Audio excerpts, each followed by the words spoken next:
Welcome to the DrDamon Builds channel, where we do everything that is considered a hobby.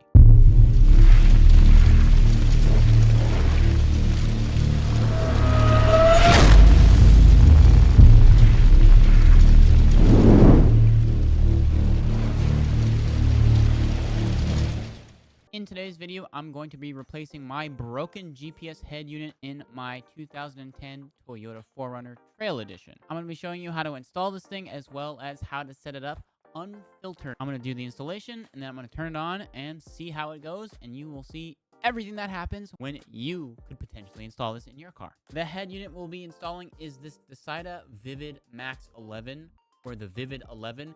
It uses an Android operating system and comes with Apple CarPlay and I think it's Android Auto. It's the equivalent to Apple CarPlay for Androids. And personally, even without installing this unit, I think it's one of the best head units you can get for your car that is updated and has all the fancy new bells and whistles that you find in most new cars nowadays. Let's get into the installation.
Okay, the next step after taking out the center console is removing these two vents, putting them into the new head unit, as well as this top dust cover here.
And here is the fully installed Vivid 11 Dasaita GPS. It is a very nice matte black, and it matches the middle section of the console here.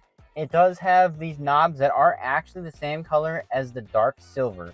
Now, I didn't realize that there was a dark silver Dasaita, but honestly, the black does look pretty darn sleek, and supposedly the other silver does match this, even though I think, from what I have seen, it is more matte as well.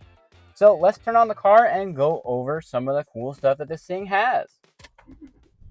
It does take a second for this stuff to turn on, as it is an Android system, and sometimes Android do take a second.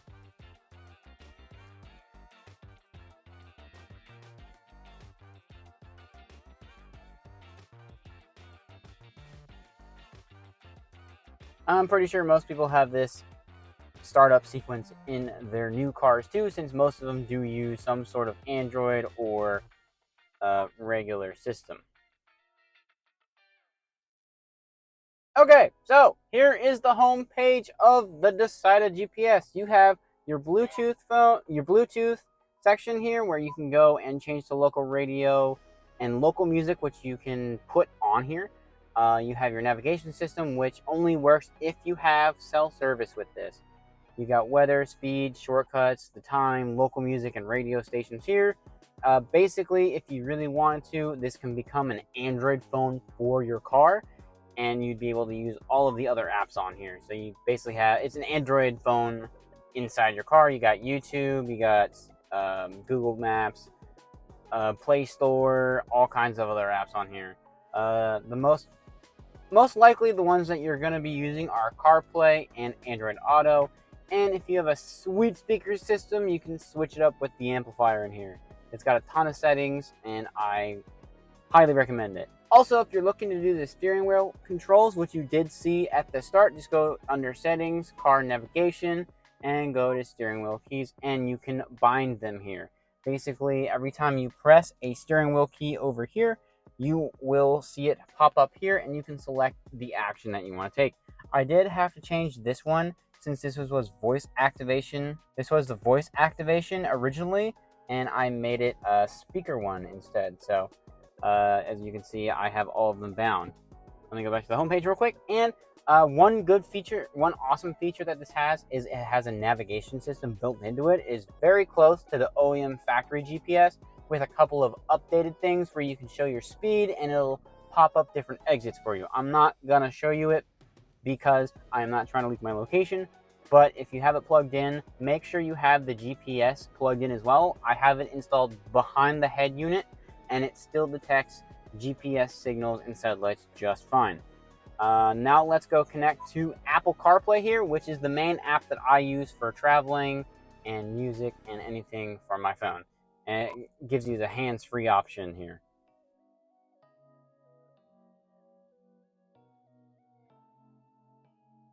Okay, and here's what you get with the Apple CarPlay here. You have phone, music, maps, messages. You can exit, news, calendar settings, Spotify, and other apps that are compatible with this, like you have VLC. I'm not going to go over maps again, but you can actually use messages, and it'll be hands-free. You can't type. The GPS works just fine. You can see the cell service over here. That's how much cell service you have, and it'll work in tandem with the GPS and Spotify. You can even go on Spotify here. Let me show you mine. You can search pretty much anything that you want here. Library, search, pretty much do anything. If you want to, you can even ask Siri to do it. But yeah, overall, pretty darn awesome GPS. I highly recommend getting it if you're looking to upgrade. And yeah, that is the Dasaita Vivid 11 GPS in a 2010 4Runner Trail Edition. Fits perfectly. Alright guys, I will see you guys in the next video.